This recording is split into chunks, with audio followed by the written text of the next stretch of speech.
Greetings, people on the internet. My name is Pixkid, and welcome back to the studio. Today, we'll be reviewing Alternators Maestro, also known as Jazz. Alternators was made in the early 2000s before Masterpiece was around, and the toy line was basically based off of real models of cars. Jazz is based off a Mazda RX, which is a really beautiful car. The whole charm of the toy line definitely holds up with the vehicle modes, with the steering axis and the front tires, and it's on both tires too, so you can see it on both of them, which is really cool. And the tires are rubber too, which is also awesome. I just love how they found a way to engineer the tires' steering, which is awesome. The other gimmick of the toy line is that the hood, the trunk, and the doors can open, and that it also has a full-on interior inside the car.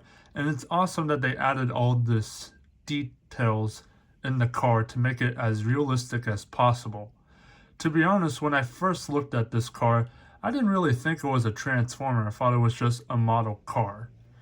And they really did well adding all these gimmicks to make it realistic as possible. The other cool gimmick in the toy is that the weapon storage is basically a part of the car. So the muffler in the back becomes Jazz's rifle, which is awesome. The transformation of Jazz is really just expanding and standing up to get this really awesome classic robot mode for Jazz. The robot mode is really good too, to the hood of the chest, to the door wings, and also just the back of the car being the back of the legs. They really did a good job making this Jazz and actually looking like the G1 Model 2, even though it's a different model of car for Jazz. I really love this robot mode because it looks like it could be in the live action films. Matter of fact, I kind of wish Michael Bay did this design instead. Now I'm just going to get this out of the way.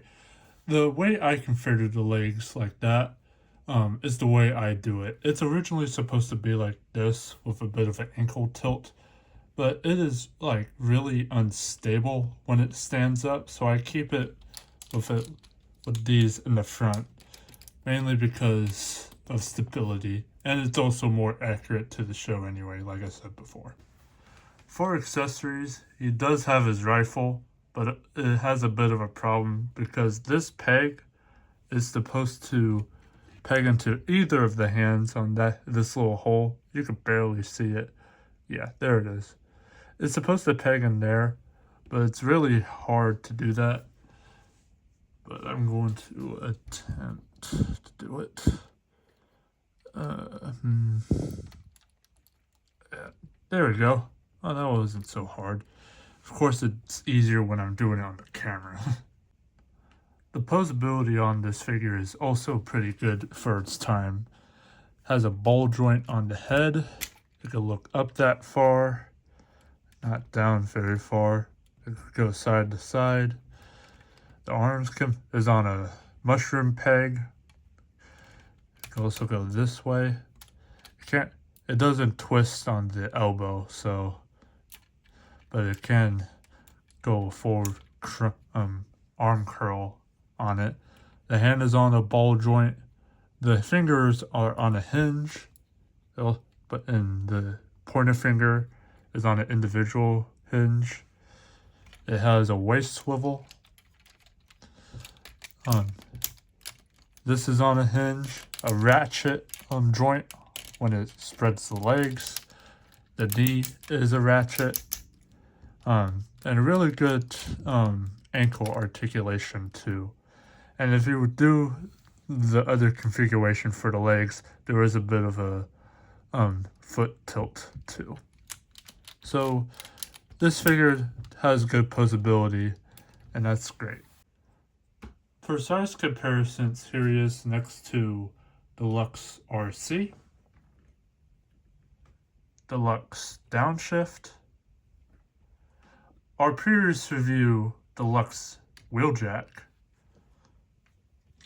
Warrior Class Rack and Ruin, Legends Class Sea Spray, a random Titan Master, Prime Master's Cloudburst, Voyager Class Optimus Prime,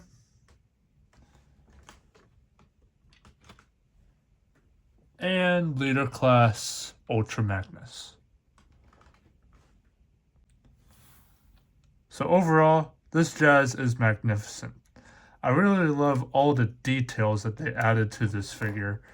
And I really love the Alternators line as a whole because of all the details they added to their figures, kind of acting like a masterpiece before masterpiece. Although, I wish they did more of it today, but even though if they did do it today, it would probably cost over $300 knowing Takara. But that is my review of Alternators Jazz, and I hope you enjoyed the video, and I'll catch you all next time.